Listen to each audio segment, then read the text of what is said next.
గడపడం కొరకు కనుక దేవుని వాక్యం యేసుక్రీస్తు ప్రభువారు కూడా యెరూషలేము పట్టణానికి వస్తున్నప్పుడు ఆయన ఏర్పాటు చేసుకున్నటువంటి వాహనం ఏంటిది?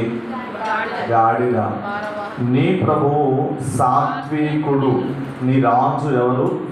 సాత్వికుడై గాడిదను భారవాహక పశువు పిల్ల అయిన చిన్న గాడిదనికి నీ యొద్దకు వచ్చుచున్నాడు. హల్లెలూయా చెప్దాం. హల్లెలూయా. అందరూ సంతోషంగా ఉన్నాం. హల్లెలూయా. మనకి ఎందుకంటే మన రాజు మన మధ్యలోకి వస్తున్నాడు. ఈ రోజున మనం అభిమానించేటటువంటి రాజకీయ నాయకుడు వస్తే వీధులలో ఆ డ్రెస్ వేసుకుని లేదా ఆ జెండాలు మెడలో వేసుకుని ఆ జెండాలు పట్టుకుని అలా సంతోషంగా వెళ్ళగలిగే రీతిగా ఉంటారు. అంతకన్నా ఉన్నతమైన దేవుడు మన ప్రభు. హల్లెలూయా.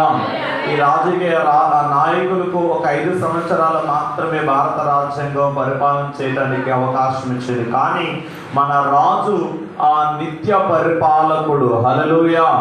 మన రాజు శక్తి కలిగిన వాడు. ఆయన రాజ్యము లయము లేనటువంటిది. ఆయన రాజ్యము నిరంతరము కూడా నిలిచేటటువంటిది. ఆ రాజు మన హృదయములోనికి ప్రవేశించాలి. అది దేవుని యొక్క సంకల్పం.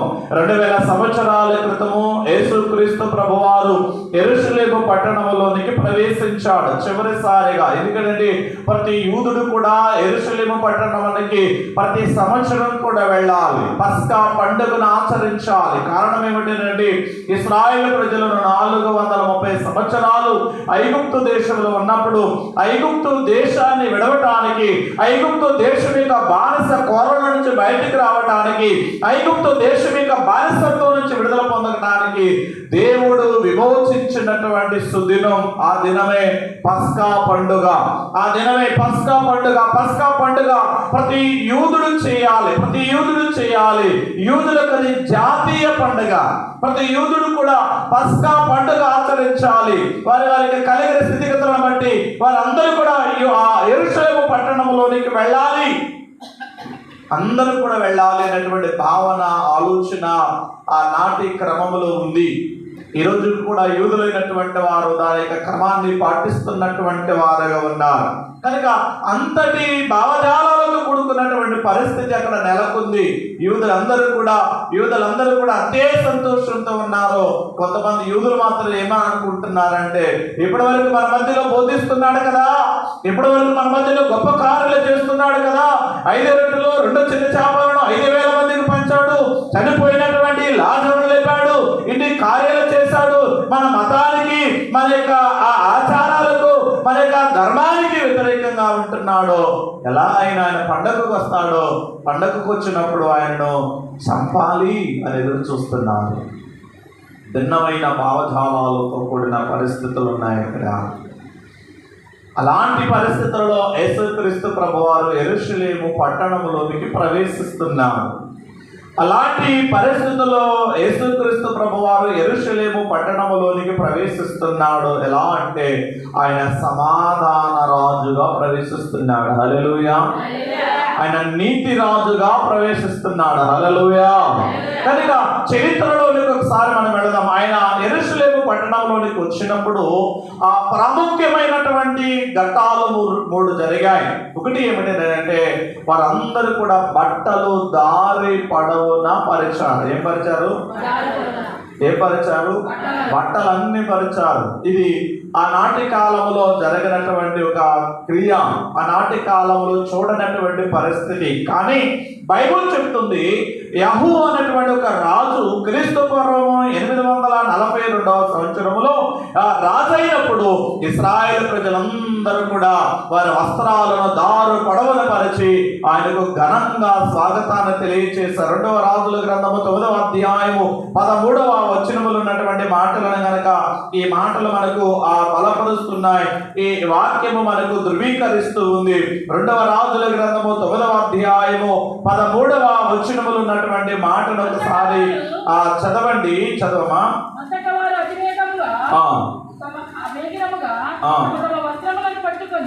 అంతటా వారు అతి వేగరముగా తమ తమ వస్త్రములను పట్టుకుని మెట్ల మీద అతని క్రింద పరిచి బాగా ఊదించి యెహూ రాజై ఉన్నాడని చాటించిరి. హల్లెలూయా.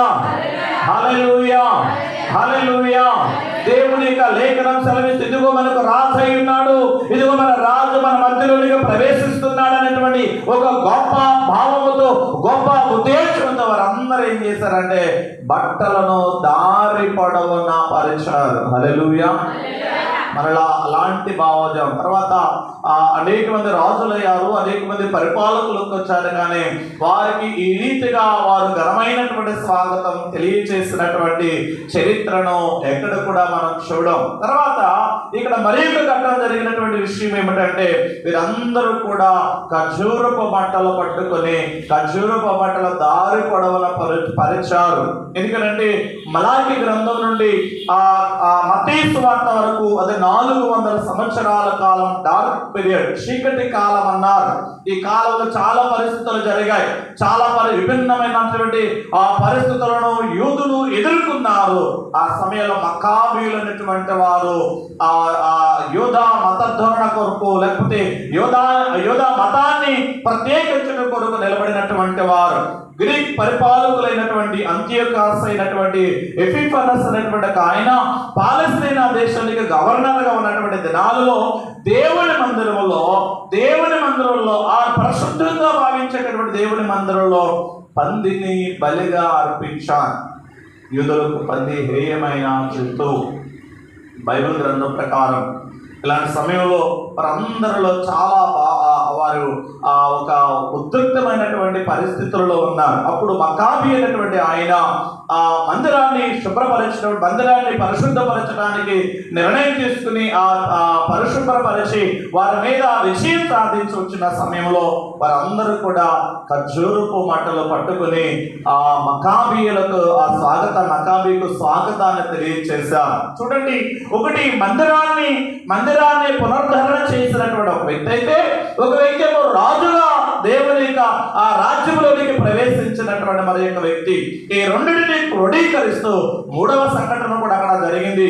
ఆ మూడవ సంఘటన ఏమిటంటే ప్రజలందరూ కూడా ఏక కంఠముతో దావీదు కుమారుడికి జయం, దావీదు కుమారుడికి జయం, ప్రభు పేరున వచ్చేవాడు స్తుతింపబడును గాక. హల్లెలూయా. చెప్తామా హల్లెలూయా, హల్లెలూయా.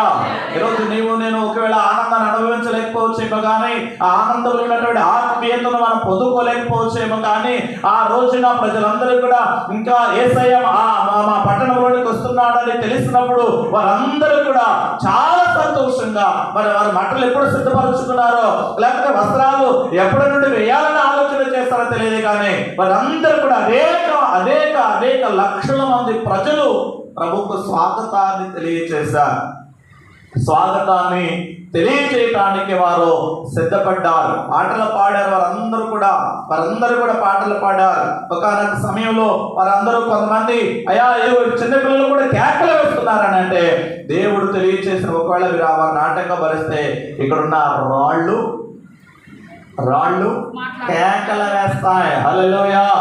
నువ్వు మాట్లాడకపోతే, నువ్వు స్తుతించకపోతే, నువ్వు ప్రభుని గణపరచకపోతే, నువ్వు ప్రభుని గణపరచడానికి నువ్వు మౌనంగా ఉంటే, ప్రభుని గణపరచడానికి నీ హృదయం సరిగా లేకపోతే, ప్రభుని గణపరచడానికి నువ్వు ఆశగలిగిన వ్యక్తిగా లేకపోతే మనం పట్టుకొచ్చిన ఈ మాటలు ప్రభువుని స్తుతిస్తాయి. హల్లెలూయా, హల్లెలూయా. ఈ మందిరం మీద ఇదిగో గోడలు ప్రభుని గణపరచడానికి సిద్ధపడతాయి. కానీ దేవుడు నీకు ఇచ్చిన అవకాశం సద్వినియోగపరచకపోతే, ఇక్కడ సమస్తము కూడా దేవుని స్తుతించడానికి అవి సిద్ధపడతాయి. ఎలా స్తుతిస్తాయండి అని అనుకోవచ్చు మనం. బైబిల్ చెప్తుంది, యేసు ఆ గాడిదను ఎక్కి యెరూషలేములోనికి ప్రవేశించాడు. గాడిద మీద ఎక్కినటువంటి యేసును బట్టి గాడిదకు ఘనత వచ్చింది. హల్లెలూయా, హల్లెలూయా. దేవుని వాక్యములు ఉన్నటువంటి కొన్ని మాటలు మీ ముందు ఉంచాలని నేను ఆశపడుతున్నాను. ఎందుకంటే చదవబడిన లేఖన భాగములో 3 సత్యాలు మనకు బయలుపరచబడుతున్నాయి. విభిన్నమైన భావజాలాలు ఉన్నాయి, విభిన్నమైన ఆలోచనలు ఆ రోజున ఉన్నాయి. ఒకటేమో ఘనమైన స్వాగతాన్ని తెలియచేయడానికి సిద్ధపడుతున్న వారైతే, మరి ఇక్కడేమో ఖచ్చితంగా యేసయ్య ఈ యెరూషలేము పట్టణానికి వస్తాడు, ఖచ్చితంగా ఆయన పట్టుకోవాలి, ఖచ్చితంగా ఆయనను చంపాలి అనేటువంటి భావం కొంతమందిలో అది అధికమైంది. అయినప్పటికీ కూడా యేసుక్రీస్తు ప్రభువారు యెరూషలేములోనికి ప్రవేశించడమే కారణం ఏమిటంటే యేసుక్రీస్తు రాజుగా ఆయన ప్రత్యక్షపరచుకున్న కొరకు యెరూషలేముకు వచ్చాడు. హల్లెలూయా. ఎవరుగా ప్రత్యక్షపరచుకోవడానికి? ఎవరుగా? నేను రాజును. యేసుక్రీస్తు ప్రభు వారికి అనేక సందర్భాలు అమ్మగారు తెలియచేశారు అంతకుముందు, అయ్యా మా బాధలు తీర్చేవాడు నువ్వు మాకు రాజుగా ఉండాలని అంటే ఆయన తిరస్కరించాడు. ఆయన పుట్టినప్పుడు జ్ఞానులు అన్నారు, వారు సమర్పించినటువంటి అర్పణలను బట్టి ఈయన యూదులకు రాజు. తెలియచేశారు హెరోదు రాజు దగ్గరికి, అయ్యా యూదులకు రాజుగా పుట్టినవాడు ఎక్కడ ఉన్నాడు? ఒకటి, ఆయన రాజుగా ప్రకటన చేయటానికి, రాజుగా ప్రపంచం గుర్తించడానికి ఆయన యెరూషలేములోనికి ప్రవేశించినట్లుగా దేవుని యొక్క లేఖన భాగాలు మనకు తెలియచేస్తా ఉన్నాయి. 4వ వచనంలో ఉన్నటువంటి మాటను ఒకసారి చదువుదాం. మత్తయి సువార్త 21వ అధ్యాయము 4వ వచనంలో ప్రవక్తల వలన చెప్పబడినది నెరవేరునట్లు ఇది జరిగెను. అదేమనగా, ఇదిగో నీ రాజు సాత్వికుడై గాడిదను భారవాహక పశు పిల్లైన చిన్న గాడిదను ఎక్కి నీ యొద్దకు వచ్చుచున్నాడని సియోను కుమారుతో చెప్పుడి. హల్లెలూయా. ఎవరు వస్తున్నారు ఇక్కడ? ఎవరు వస్తున్నారు? నీ రాజు వస్తున్నాడు. ఇశ్రాయేలు ప్రజలకు ఆ ప్రవక్తలు ప్రవచించిన మాట ఏమిటంటే, ఇదిగో నీ రాజు, నీకు రాజు. ఆయన ప్రపంచానికి రాజుగా ఉన్నాడు. ఆయన ఇశ్రాయేలు ప్రజలకు రాజుగా ఉన్నాడు. అయితే నీకు రాజుగా ఉన్నాడో లేదో ఒకసారి ఈరోజు ఆలోచన చేసుకున్నాడు. నీ రాజు అని ప్రభు వాక్యం చెప్తుంది. 2000 సంవత్సరాల క్రితం ఆయన నీ రాజుగా ఈ లోకములో, ఈ భూమి మీద యెరూషలేము పట్టణంలోనికి ఆయన ప్రవేశించాడు. 2000 సంవత్సరాలు గడిచిపోయాయి. నీ రాజుగా నీ హృదయంలో ఆయనను ముద్ర వేసుకున్నావా లేదో ఒకసారి ఆలోచన చేయండి. ఈ రోజున మన కులం, మన జాతి, మన ప్రాంతం, మన వ్యక్తులు, మన ప్రజలు మనం అనుకుంటున్నాం నా దేవుడు, నా రాజు అని మనం అంగీకరించగలుగుతున్నామా? ఆలోచన చేద్దాం. నా రాజు అని నువ్వు భావిస్తే సమస్తాన్ని త్యాగం చేయటానికి సిద్ధపడతావు. హల్లెలూయా. నా రాజు, నా ప్రభువు అని ఆశించినట్లయితే దేవుని కొరకు ఏది చేయటానికి కూడా నీవు వెనుకడుగు వేయవు. ఇంకా ఎక్కడో వెనుకడుగు వేస్తున్నావు అని అంటే, ఆరాధించడానికి వెనుకడుగు వేస్తున్నావు అంటే, ప్రభువుని స్తుతించడానికి వెనుకడుగు వేస్తున్నావు అంటే, పాటలు పాడటానికి వెనుకడుగు వేస్తున్నావు అంటే, మందిరానికి రావడానికి వెనుకడుగు వేస్తున్నావు అంటే, దేవునికి సమర్పణ కానుకలు ఇచ్చడానికి వెనుకడుగు వేస్తున్నావు అంటే, లేకపోతే దేవుని పని కొరకు నువ్వు ఎక్కడైనా వెనుకడుగు వేస్తున్నావు అని అంటే, ఇంకా దేవుని నువ్వు రాజుగా అంగీకరించలేదు. ఆయన రాబోతున్నాడు రాజుగా. హల్లెలూయా. ఆయన యోధా గోత్రపు సింహముగా ఒక రోజున రాబోతున్నాడు. ఆయన నువ్వు అంగీకరించు. అంగీకరిస్తే నీకు మేలు. ఇశ్రాయేలు ప్రజలలో కొందరు అంగీకరించలేదు. ఆయన అంగీకరించలేదు కదా, ఆయన కాళ్ళు చేతులు కట్టేసి దేవుని దగ్గర పెట్టలేదు. ఆయన అంగీకరించిన వారికి మేలు అది. నీ రాజు రాబోతున్నాడు. ఒక రోజున నీ రాజు రాబోతున్నాడు న్యాయ తీర్పు తెచ్చటానికి. హల్లెలూయా.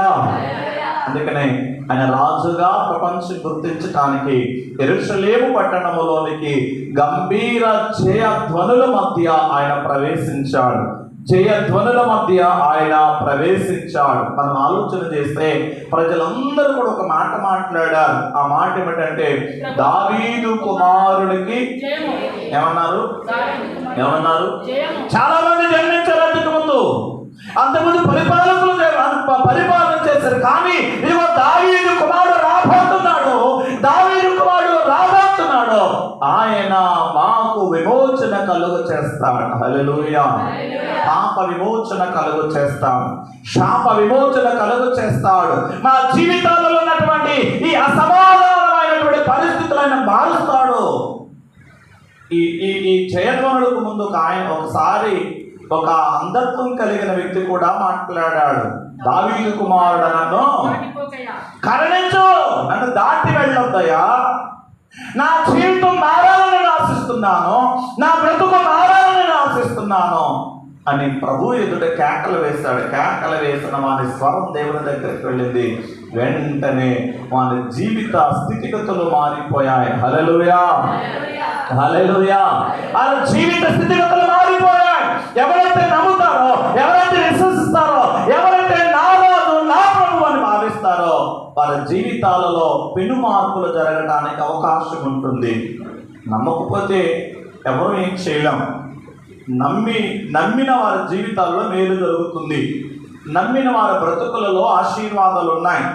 నమ్మిన వారి జీవితాలలో ఆధ్యాత్మికమైన శక్తిని పొందుకుంటారు. నేను నమ్మను, నా జీవితం నా ఇష్టం, నా బ్రతుకు నా ఇష్టం, నా ఇష్టానుసారంగా నేను జీవిస్తాను, నా క్రియలు, నాకు వయసు ఉంది, నాకు అందం ఉంది, నాకు చదువు ఉంది, నాకు ఉద్యోగం ఉంది, నాకు ఆస్తి ఉంది, నేను ఆ మాటకారితనంగా నేను ముందుకు వెళ్ళగలను అని అనుకుంటే నీ ఇష్టాన్ని ఎవరు కాదనటానికి మేమెవరూ సరిపోయిన వారం కాదు. కానీ దేవుని వాక్యం ప్రకారం చెప్తున్నాం, ఏది మేలు ఏది మేలు కాదు, ఏది శ్రేయస్కరము ఏది శ్రేయస్కరము కాదు.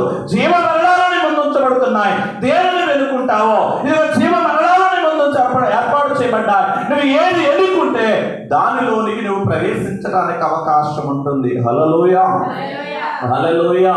కనుక నీ ప్రభువు రాజుగా ఆయన ఈ భూమి మీదకి వచ్చాడు.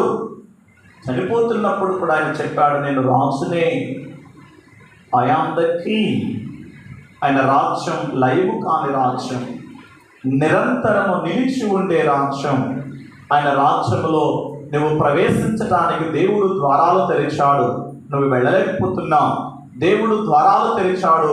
ఆ తెరవబడినటువంటి ద్వారాలే ఈ రోజున మనం చూస్తున్నాం. అనేక రీతులుగా దేవుని వాక్యం నీ దగ్గరకు రావడానికి అవకాశం ఏర్పడింది. హల్లెలూయా, హల్లెలూయా. దేవుని వాక్యం నీ దగ్గరకు వచ్చింది. ఈ రోజున నీ చేతిలో ఉంది దేవుని వాక్యం, నీ ఇంటిలో దేవుని వాక్యము వినబడుతుంది. నువ్వు మేలుకుంటే నీకు మేలు, నీవు మేలుకుంటే నీకు ఆశీర్వాదం కాదు. నా ఇంటిలో ఆ దేవుని వాక్యం వినబడుతున్నా, నా దేవుని వాక్యం కన్నా నాకు ఇది ఇంకా వేరేది నాకు మేలు అని అనుకుంటే నీ జీవితాన్ని బట్టి ఎవరు కూడా ఏం చేయలేరు. నీ జీవిత క్రియలను బట్టి నువ్వు ఫలాన్ని అనుభవించవలసి వస్తుంది. నువ్వు ప్రార్థన కంటే నాకు వేరేది ప్రాముఖ్యం, నాకు మందిరం కంటే వేరే స్థలంలో ఉండడం ప్రాముఖ్యం, లేకపోతే దేవుని స్తుతించడం కంటే వేరే మాటలు పాటలు పాడటం నా నోటికి సంతోషం అని అనుకుంటే ఎవరు ఏం చేయలేం. ఎందుకంటే దేవుని ద్వారాలు తెరవబడుతున్నాయి. దేవుడు మందిరంలో ఆ ఎదురు చూస్తున్నాడు. మనల్ని పరిశ్రమ చేసేవాడు ఆయన, మనల్ని పరీక్షించేటటువంటి వాడు ఆయన. అవకాశాలు ఇవ్వబడుతున్నాయి. దాన్ని అందిపుచ్చుకుంటే దేవుని చేత ఆశీర్వదించబడిన వారి వరసలలో ఉంటాం. దాన్ని అందిపుచ్చుకుంటే దేవుని చేత దీవించబడిన వారి వరసలలో ఉంటాం. దాన్ని అందిపుచ్చుకుంటే దేవుని చేత సమాధానం కలిగినటువంటి వ్యక్తిగా నీ జీవితం కొనసాగించబడటానికి అవకాశం ఉంటుంది. హల్లెలూయా, హల్లెలూయా. ఆయన రాజుగా ప్రకటన చేయటానికి, లేకపోతే ఆయన మెస్సీయగా ప్రకటన చేయటానికి ఆయన యెరూషలేము పట్టణములోనికి ప్రవేశించాడు. ప్రజలందరూ తనను అంగీకరించారు. ప్రజలందరూ కూడా చాలా ఆధ్యాత్మికమైనటువంటి భావనతో దేవుని ఎదుట నిలబడ్డారు. ఇవి తర్వాత జరిగినటువంటి ఆ పరిస్థితులు భిన్నంగా ఉన్నాయి. ఆ భిన్నమైనటువంటి భావజాలంలోగా మారిపోయాయి. కానీ ఇక్కడైతే ప్రజలు రాజుగా గుర్తించినట్లుగా మనం చూస్తున్నాం. యెరూషలేములోనికి ఆయన రావటం యొక్క ప్రధానమైన ఉద్దేశం ఆయన రాజుగా వ్యక్తపరచబడటానికి యెరూషలేములోనికి ఆయన ప్రవేశించాడు. రెండవదిగా ఆయన యొక్క వాక్యం ఏమని చెప్తుందనంటే ఆయన ధైర్యాన్ని కనపరచడానికి యెరూషలేములోనికి ప్రవేశించాడు. హల్లెలూయా, హల్లెలూయా. ఆయన పిరికివాడు కాదు, ఆయన ధైర్యశాలి, ఆయన భయస్థుడు కాదు, భయాన్ని పారదోలగలిగినటువంటి వాడు. కనుక ఈ రోజున దేవుని వాక్యం నీతో సెలవిస్తుందని నువ్వు భయపడుతున్నావేమో కొన్ని విషయాలలో, భయపడకము, నేను నీకు తోడై ఉన్నాను. నువ్వు ఏ విషయాల్లో భయపడవద్దు.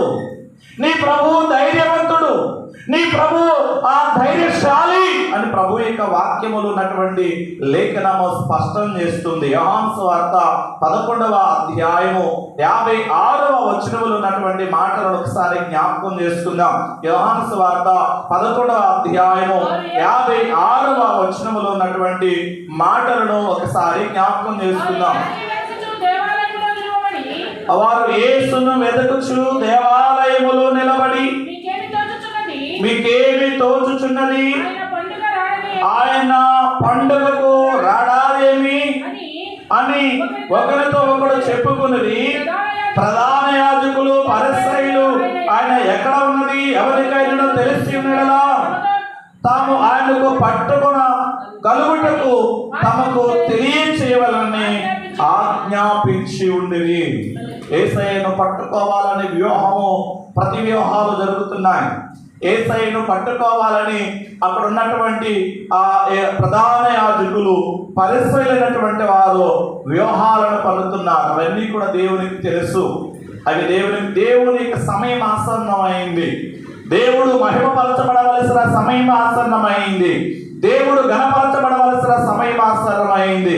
శత్రువులు ఉన్నా తనను కొడతారని, తనను నిందిస్తారని, తనను అవమానపరుస్తారని, తనను హేళన చేస్తారని, తనను గాయపరుస్తారని, తన శరీరాన్ని నాగట్టి చాలగా దున్నుతారని, తన తలపై ముండ్ల కిరీటం పెడతారని యేసుకు తెలుసు. అయినా ధైర్యంగా ఆయన ముందుకు కొనసాగాడు. హల్లెలూయా, హల్లెలూయా. ప్రవక్తలైనటువంటి వారు ఆదిమ క్రైస్తవ సంఘాలు చంపబడతారని తెలిసినప్పటికీ కూడా వారి మధ్యలోనికి వెళ్ళారు. నేను చచ్చిపోయే ముందు ఒక వ్యక్తినైనా రక్షించాలి. హల్లెలూయా. నేను చనిపోయే ముందు నేను రక్షించబడ్డాను, నేను దేవుని అంగీకరించాను, నేను దేవునిలో ఉన్న ప్రేమను అనుభవిస్తున్నాను. ఆ ప్రేమ ఒక్కరికైనా పరిచయం చేయాలి. ఒకరైనా దేవుని అంగీకరించాలి. నామకార్థమైన క్రైస్తవ్యము కాదు, నామకార్థమైనటువంటి ఆచారాలు కాదు, కానీ ఒక వ్యక్తినైనా దేవుని దగ్గరకు తీసుకురావాలి. ఇది ఒక వ్యక్తినైనా ఆయన రాజ్యంలో ప్రవేశించినట్లుగా నేను సిద్ధపరచాలనే భావం కలిగిన వారు ఉన్నారు కనుకనే వారు చంపుతారు. వారు అడవి మనుషులు, వారు మనుషులను చంపి తింటారు అనేటువంటి విషయాలు తెలిసినప్పటికీ కూడా అనేక మంది దగ్గరికి ఆ ప్రాంతాలకు ప్రజలు వెళ్ళారు. క్రైస్తవుడు వెళ్ళాడు. క్రైస్తవుడు క్రీస్తును పరిచయం చేశాడు. వారికి నాగరికతను పరిచయం చేశాడు. వారిలో మానవత్వాన్ని గురించి, మానవత్వం యొక్క విలువలను పరిచయం చేశాడు.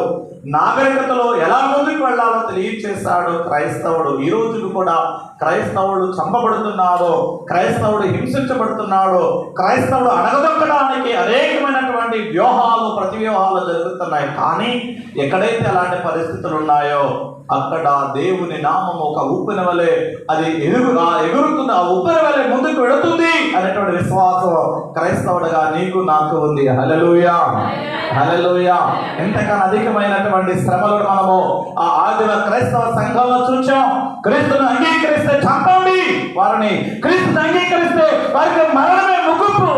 వారు ఆరాధిస్తున్న దేవుడు వారిని కాపాడతాడా అని ప్రగల్భాల పలికారు. ప్రియమైన దేవుని బిడ్డలారా, మనుషులు చనిపోవచ్చు, మనుషులు కనుమరుగైపోవచ్చు, క్రీస్తును ఎరిగినటువంటి వారు సజీవ దహనంగా కాల్చివేయబడవచ్చు.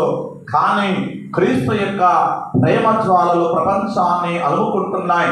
క్రీస్తు యొక్క ప్రేమ జ్వాలలు ప్రతి ఒక్క హృదయాన్ని తాకుతున్నాయి. క్రీస్తు యొక్క ప్రేమ జ్వాలలు అనేక మంది యవనస్తులను పట్టుకుంటున్నాయి. అందుకనే క్రీస్తు వాక్యము ఇంకను ఇంకను ఇంకను విస్తరిస్తూనే ఉంది. హల్లెలూయా, హల్లెలూయా. కనుక యేసు ప్రభు ధైర్యశాలి. ఆయన రాజుగా యెరూషలేములోనికి ప్రవేశించాడు. రెండవది, ధైర్యశాలిగా ఆయన యెరూషలేము పట్టణములోనికి ప్రవేశించాడు. యోహాను సువార్త 10వ అధ్యాయము 17వ వచనాన్ని ఒకసారి చదవండి. 10:17. నేను దాన్ని మరలా తీసుకున్నట్లు నా ప్రాణము పెట్టుచున్నాను. ఎందువలననే నా తండ్రి నన్ను ప్రేమించుచున్నాడు, చెప్తున్నాడు, ఎవడనో నా ప్రాణము తీసుకున్నాడో నా అంతటా నేనే దాన్ని పెట్టుతున్నాను, దాన్ని పెట్టుటకు నాకు అధికారం కలదు, దాన్ని తిరిగి తీసుకున్నటకు నాకు అధికారం కలదు, నా తండ్రి వలన ఈ ఆజ్ఞ పొందితనను. హల్లెలూయా, హల్లెలూయా. ఈ మాట ప్రకారము ఆయన తెలిసి హింసించబడటానికి వెళుతున్నాడు. ఈ వాక్యంలో యేసుక్రీస్తు ప్రభువారు చాలా స్పష్టంగా తెలియజేస్తున్నాడు, ప్రాణం పెట్టడానికి నాకు అధికారం కలదు, మరలా దాన్ని తిరిగి తీసుకునటానికి కూడా నాకు అధికారం. జనన మరణాలపై శక్తి కలిగిన దేవుడు ఆయన, జనన మరణాలపై అధికారం కలిగిన దేవుడు ఆయన, జనన మరణాలు ఆయన వశంలో ఉన్నాయి అనేటువంటి మాట రుజువుపరచడానికి ఆయన యెరూషలేము పట్టణంలోకి వెళ్తున్నాడు.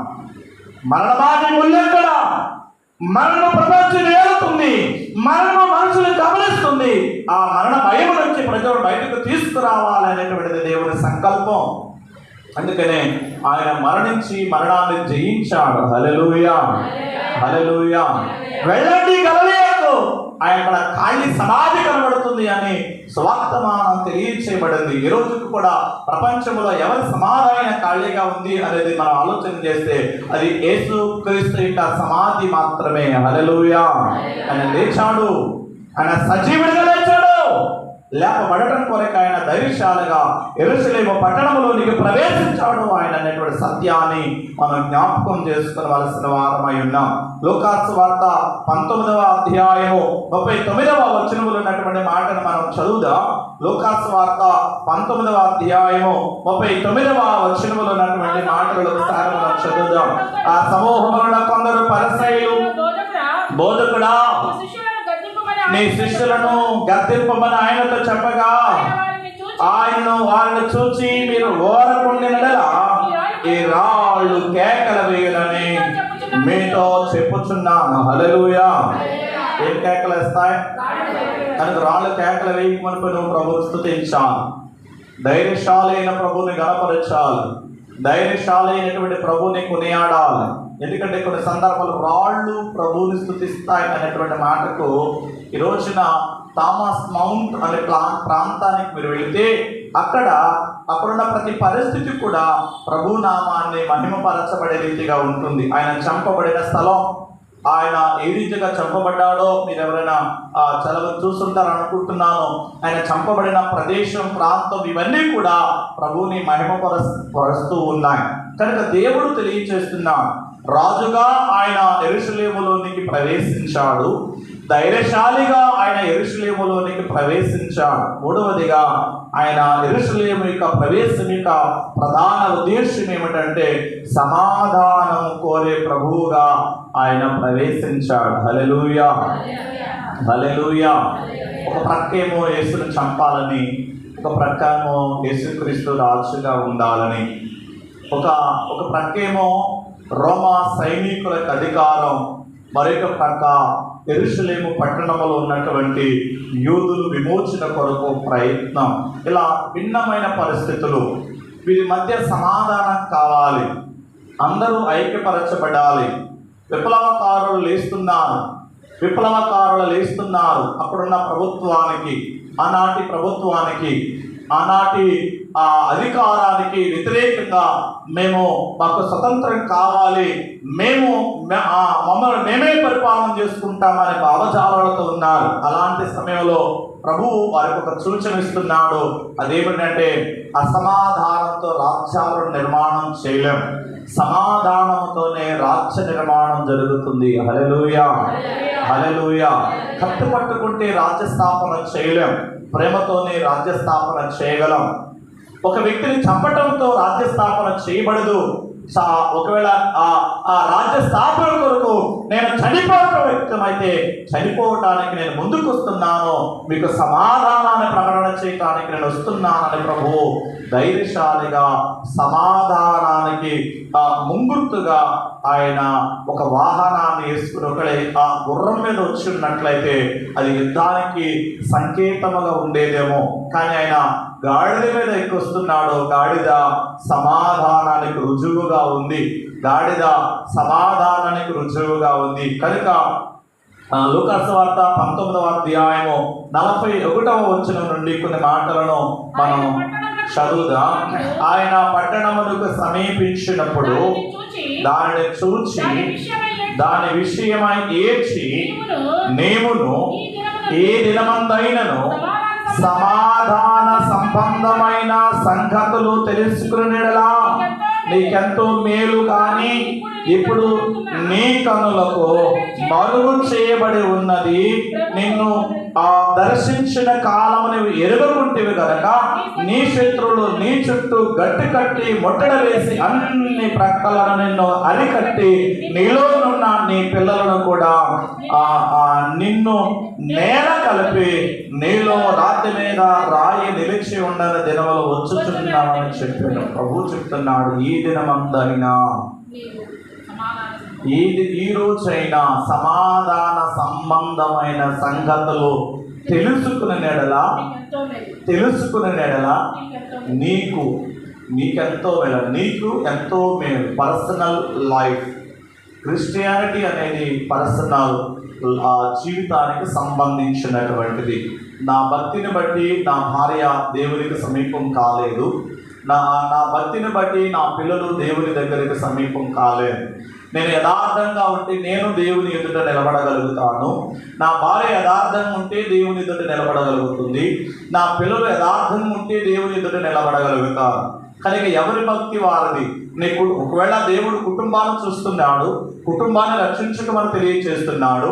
మన వ్యక్తిగతమైనటువంటి రక్షణ అనుభవం అనేది చాలా ప్రాముఖ్యమైనటువంటిది. దేవుడు నీ కొరకు చెప్తున్నాడు. అందుకని అన్నాడు ప్రారంభంలో, నీ రాజు ఆయన, నీ రాజుగా ఆయన ఈ లోకానికి వచ్చాడు. ఇక్కడ అంటున్నాడు, నీవు ఈరోజు సమాధాన సంబంధమైన సంగతులు తెలుసుకునేలా నీకు మేలు. అసమాధాన ప్రపంచం నేలుతుంది. మతానికి మధ్య విభేదాలు అధికమవుతున్నాయి, వ్యక్తికి మధ్య విభేదాలు అధికమవుతున్నాయి, కుటుంబం మధ్య వ్యత్యాసాలు దినదినం దూరం అయిపోతున్నాయి, ఆ ఆప్యాయతలు అనురాగాలు సనగిల్లిపోతున్నాయి. ప్రియమైన దేవుని బిడ్డలారా, ప్రేమ చల్లారిపోతుంది. చాలా జాగ్రత్త. ఈ రోజైనా, ఈ క్షణమైనా, ఈ దినమందైనా సమాధాన సంగతులను నీవు తెలుసుకున్న ఎడల, సమాధాన సంగతులను నీవు ఎరిగిన ఎడల, సమాధానమైనటువంటి సంగతులను తెలుసుకుని నువ్వు ప్రభుని అంగీకరించిన ఎడల అది నీకు మేలు చేయడానికి ప్రభువు నీ దగ్గరకు వస్తున్నాడు. హల్లెలూయా. కనుక ఆయన రాజుగా యెరూషలేము పట్టణంలో ప్రవేశించాడు, ఆయన ధైర్యశాలిగా యెరూషలేము పట్టణంలో ప్రవేశించాడు. ఆయన సమాధానాన్ని కోరుచు యెరూషలేములోనికి ఆయన ప్రవేశించాడు. యెరూషలేములో ప్రవేశించిన దేవుడు నీ హృదయములో ప్రవేశించాలని ఆశిస్తున్నాడు. కొంతమంది హృదయాలలో ప్రవేశించి ఆయన రాజుగా ఏలుతున్నాడు, ఆయన పరిపాలకుడుగా కొనసాగుతున్నాడు. వారు ధైర్యశాలుగా ఉంటున్నారు, వారు సమాధానం కలిగిన వారుగా ఉంటున్నారు. ఎందుకంటే వారి హృదయాలలో సమాధానం ఉంది కనుక వారి జీవితాలు సంతోషంగా వెళుతున్నాయి. అందుకనే దేవుని వాక్యం చెప్తుంది, మత్తయి సువార్త 5వ అధ్యాయము 9వ వచనంలో చివరికి మాట తెలియచేసి ముగిస్తాను. సమాధానపరచు వారు ధన్యులు, వారు దేవుని కుమారులు అనబడుదురు. హల్లెలూయా. హల్లెలూయా. సమాధానం పొందుకున్న వారు ఇతరులు సమాధానపరుస్తారు, సమాధానం పొందుకున్న వారు ఇతరులు సమాధానపరచడానికి సిద్ధపడతారు. కలహాలు రేపే విధానం కాదు, కలహాలు అధికం చేసే ఆలోచనలు కాదు. సమాధానపరిచే వారందరినీ కూడా దేవుడు ఎలా చూస్తున్నాడంటే దేవుని పిల్లలుగా చూస్తున్నాడు. ఆయన నువ్వు దేవుని పిల్లలుగా ఉండాలంటే ఆ సమాధానం నువ్వు పొందుకోవాలి. మొదటగా ఆ సమాధానం లేకుండా నీ జీవితాన్ని కొనసాగించాలి. రాజుగా ఆయన యెరూషలేములోకి ప్రవేశించాడు, ధైర్యశాలిగా యెరూషలేములోనికి ఆయన ప్రవేశించాడు. అదే రీతిగా సమాధానాన్ని కోరుతూ ఆయన యెరూషలేములోనికి ప్రవేశించాడు. ఆ ప్రభువు ఈరోజు నిన్ను కూడా అడుగుతున్నాడు, నీ హృదయములో ప్రభువుని రాజుగా నీవు అంగీకరించావా? అంగీకరిస్తే ధైర్యశాలిగా నువ్వు నిలబడతావు, అంగీకరిస్తే సమాధాన వ్యక్తిగా, సమాధానం పొందుకున్న వ్యక్తిగా ముందుకు వెళ్ళగలుగుతావు అని ప్రభు పక్షాన్ని తెలియచేస్తూ ఈ మాటలు ముగిస్తున్నాం. దేవుడు తన లేఖనం ద్వారా మనలను బలపరచునుగాక. ప్రార్థన చేద్దాం. తరలించండి. ప్రియమైన వాళ్ళ ఈ 2026వ సంవత్సరం నీ జీవితంలో ఒక విలువైన సమయంగా దేవుడు నీకు ఇచ్చాడు. ఒక విలువైన సమయంగా దేవుడు నీకు ఇచ్చాడు. దాన్ని నువ్వు సద్వినియోగపరుచుకుంటూ ఈ దినమందైనా ఈ క్షణమందైనా చాలామంది తన జీవితాలలో దేవుడిని పరిపూర్ణంగా ఆరాధించడానికి ఇష్టపడలేకపోతున్నారు. దేవునిని పరిపూర్ణంగా ఆరాధించడానికి వారి మనసులను సిద్ధపరచుకోలేకపోతున్నారు. అనేకమైన పరిస్థితులు వారి ముందు నిలబడుతున్నాయి. ఈరోజు అంటున్నాడు, ఈరోజైనా నువ్వు దేవుడిని అంగీకరిస్తుంది నీకు మేలు మేలులు దయచేసి దేవుడు నిన్ను కోరుతున్నాడు. ప్రభువుని అంగీకరించమని ప్రార్థన చేసుకుందాం. మహాగరుడమైన దేవా, కృప కలిగిన యేసయ్య, మీ ఘనమైన నామానికి వందనాలు. రాజుగా, ధైర్యశాలిగా, సమాధానం కోరే వ్యక్తిగా 2000 సంవత్సరాల క్రితం మీరు యెరూషలేములోనికి ప్రవేశించారు. మీరు నిరంతరము రాజుగా ఉన్నారు ప్రభువా. మీ రాజ్యము లయము కానిది, మీ రాజ్యము లయము కానిది. ఆ లయము కాని రాజ్యములో నేను ప్రవేశించడానికి నాకు జ్ఞానం ఇవ్వండి. ఈ దినమందైనా మీ రాజ్య సంబంధమైన సంగతులను తెలుసుకుని దానిలో ప్రవేశించడానికి సిద్ధపడగలిగిన భాగ్యాన్ని నాకు ఇవ్వండి. ఇక్కడ చేరినట్టు ఒక్కరిని దీవించమని యేసయ్య నామములో ఈ మనములో అడిగి వేడుకొనుచున్నాం తండ్రి. ఆమేన్.